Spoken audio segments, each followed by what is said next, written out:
Coast Guard rescue helicopter launches from Mobile, Alabama, and heads to New Orleans.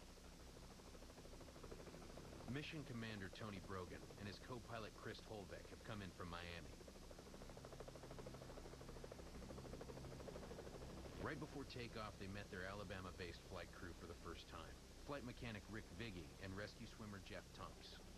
Came into work and walked through the door, and the first thing they said to me was, "Are you available?" And I said, "Yes, I am available." As the Coast Guard's oldest active rescue swimmer, Senior Chief Tunks would normally be inspecting aviation life support equipment at this time of day. But this morning, he's anxious to get to the rescue zone. With so many people stranded, Tony must fight the desire to pick up all the survivors the crew spots. Anybody that I see in distress, we're stopping and picking up until we're full. Or he might overwhelm the helo's max weight capacity.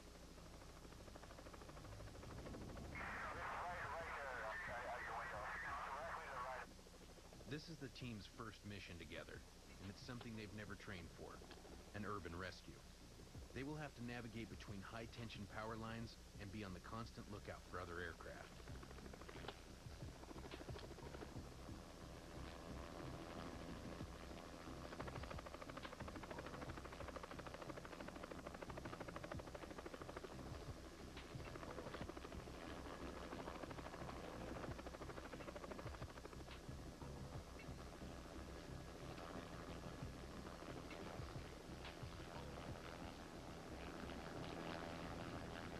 Richard must precisely maneuver Jeff into the second-story window. It's like threading a needle from 100 feet in the sky.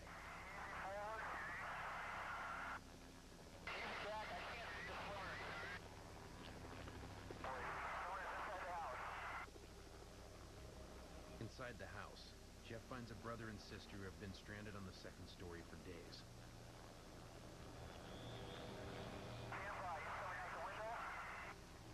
The only exit from the house is back out the small window. But with a sheer wall drop-off, they can't move beyond the window frame. Hoisting them directly up is impossible. Jeff has no choice but to harness the survivor and free fall out the window.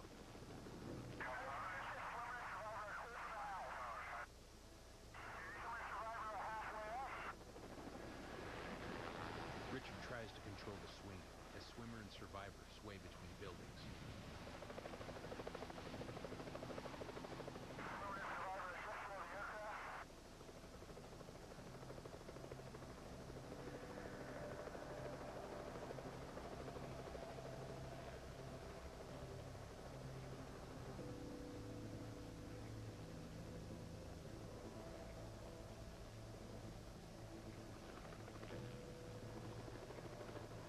Joyce Carrier crawls into the cabin. The terror of the experience turns into astonishment at her sudden and swift rescue.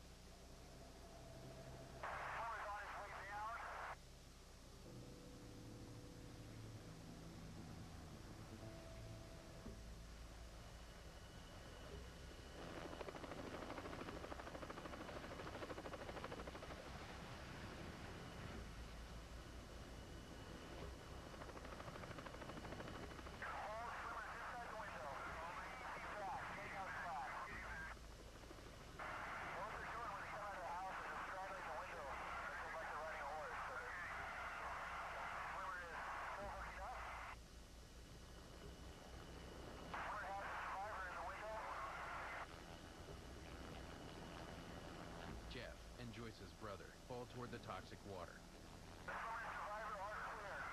They clear it by a few feet.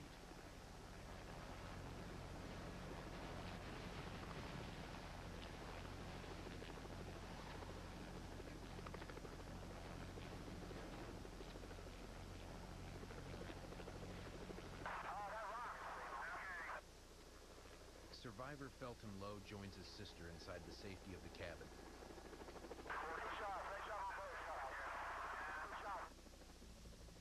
As the helicopter's fuel burns away, the crew must push on in search of more survivors.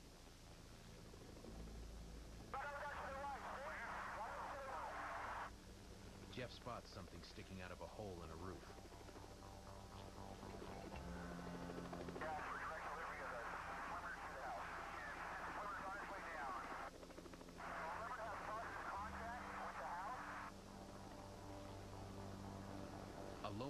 stuck inside her attic. Jeff can't get leverage to pull her out. Jeff attaches the quick strap around the woman, dangerously tethering the helicopter to the house. As the pilot hovers, one false move could be disastrous for the crew and survivor.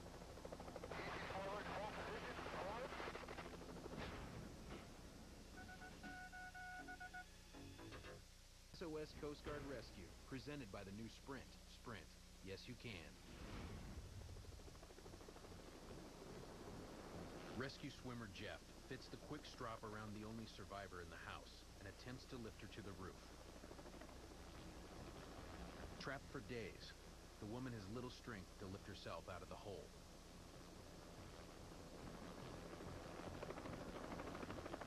In a bold move, Flight Mech Richard carefully starts the hoist, giving Jeff the extra help he needs.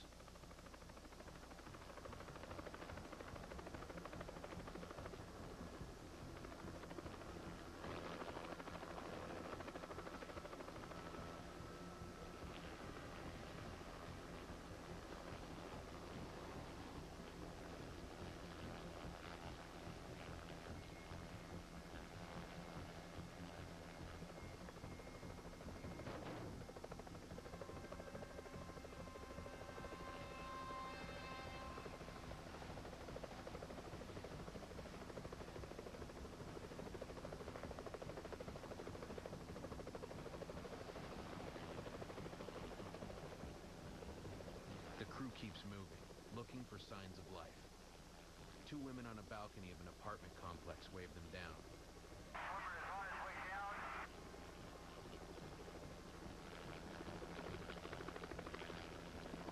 The helo's passenger capacity becomes a problem.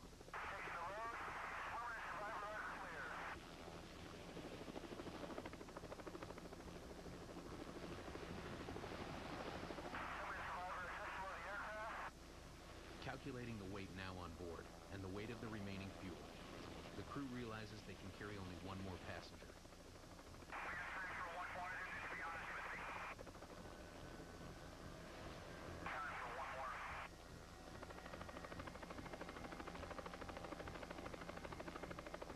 It's not until they're inside the helicopter that the crew discovers survivor Sheila Davis has brought an unexpected additional passenger. A pet chihuahua named Mr. Minnie.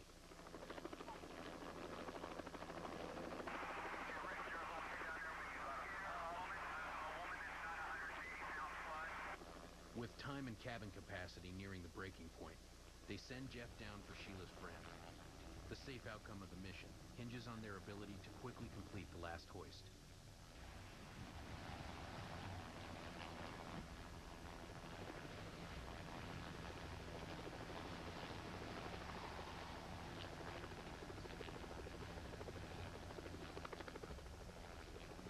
The fifth successful hoist brings the helo to its absolute maximum capacity.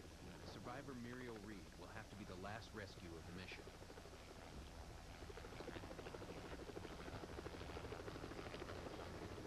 It was amazing that when you picked them up into the helicopter, they would look over the area and realize that every place was flooded. It wasn't just their area. And you could see relief in their eyes, but at the same time you could see despair to know that the city was in serious trouble.